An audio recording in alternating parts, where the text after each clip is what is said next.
안녕하십니까. 87연구소 방송 묻게 이상훈입니다. 여러분 혹시 한의원에서 체질 감별 받아보신 적이 있습니까? 어떤 방법으로 체질을 감별하던가요?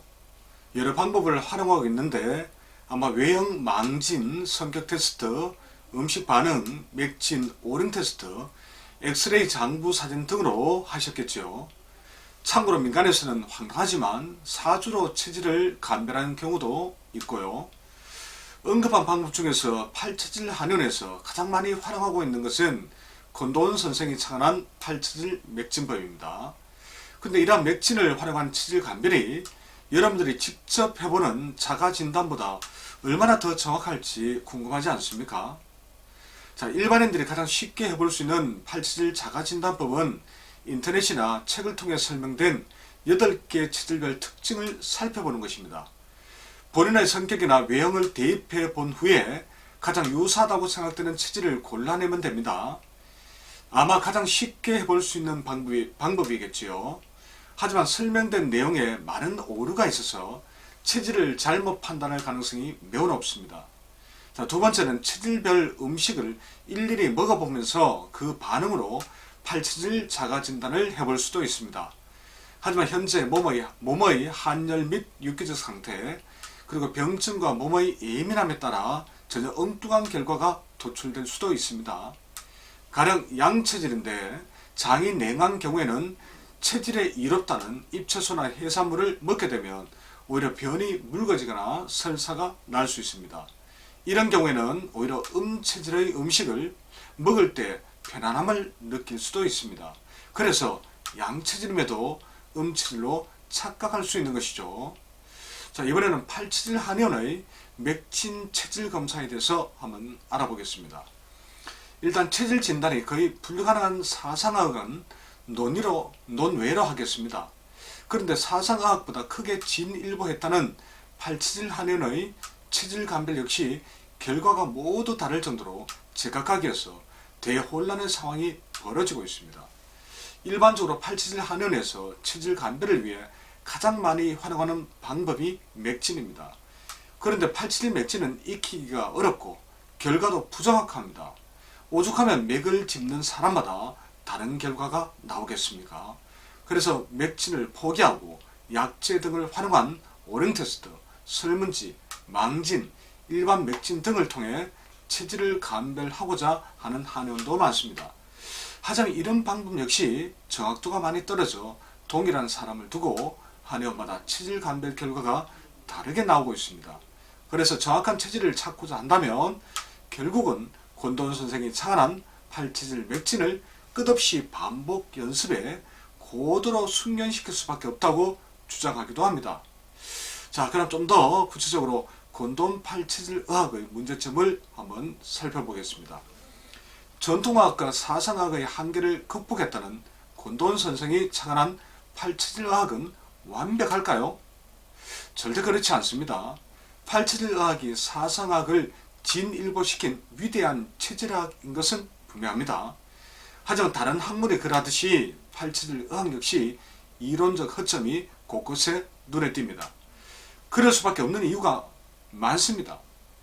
가령 기초가 되는 오장육부의 장부 허실 배치에서부터 심각한 결함이 있습니다.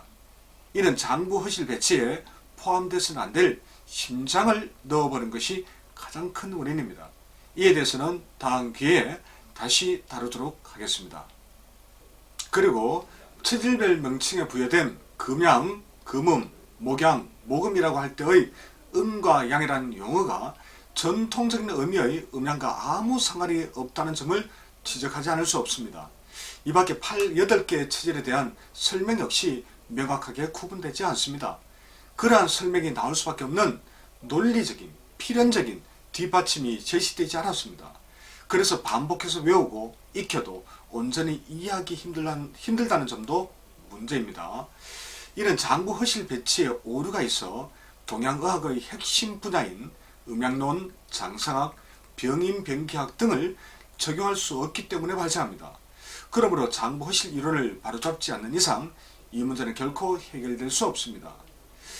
자, 이번에는 권도원 선생이 주창한 체질별 비율에 대해서 알아보겠습니다. 곤돈 선생은 1965년 동경 세계 침 학술 대회에서 팔체질의 존재를 밝힌 첼침 연구를 발표했습니다. 그 직전에 62년도에는 국내에서 8개의 체질이 있음을 최초로 언급한 첼침 논문을 공개한 바가 있습니다.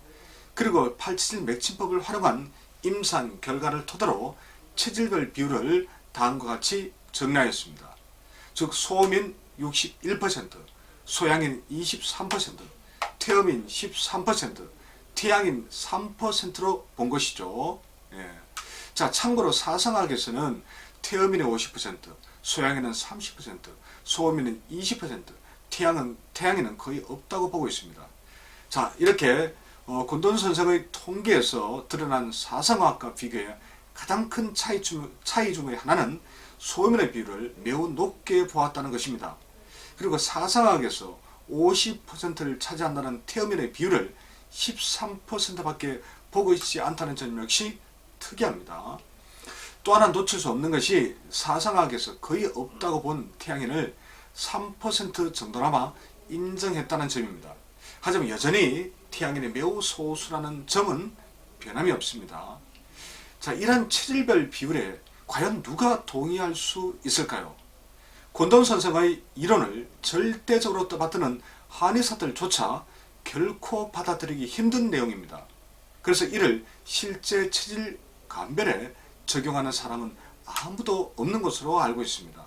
이에 대한 구체적이고 논리적인 비판은 다음 영상에서 다시 다루도록 하겠습니다. 자, 하여튼 장부 허실 배치부터 음양과 심장의 문제, 그리고 체질별 비율까지 곤돈 선생의 이론은 수많은 문제를 안고 있습니다.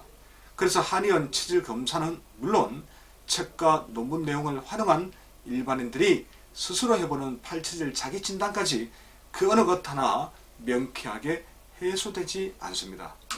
자, 그런데도 팔체질 한의사들은 곤돈 선생의 이론을 누구도 손댈 수 없는 절대적인 이론으로 떠받들고 있습니다. 하지만 선생은 결코 신이 아닙니다. 물론 업적만큼은 너무나 대단해서 만인의 존경을 받을 만합니다. 자, 존경과는 별개로 선생의 체질 이론은 그 누구도 비판하고 수정할 수 없는 신성불가치의 절대적인 내용은 아니겠죠. 혹시라도 그렇게 생각하는 사람이 있다면 팔체질의학을 종교로 만드는 그 이상도 이하도 아닙니다. 결코 항문하는 사람의 자세가 아닙니다. 위대한 팔체질의 가치를 떨어뜨릴 뿐입니다. 자, 다음 방송에서도 이와 관련된 이야기를 계속해서 들려드리도록 하겠습니다. 그럼 다음 방송에서 다시 뵙겠습니다. 고맙습니다.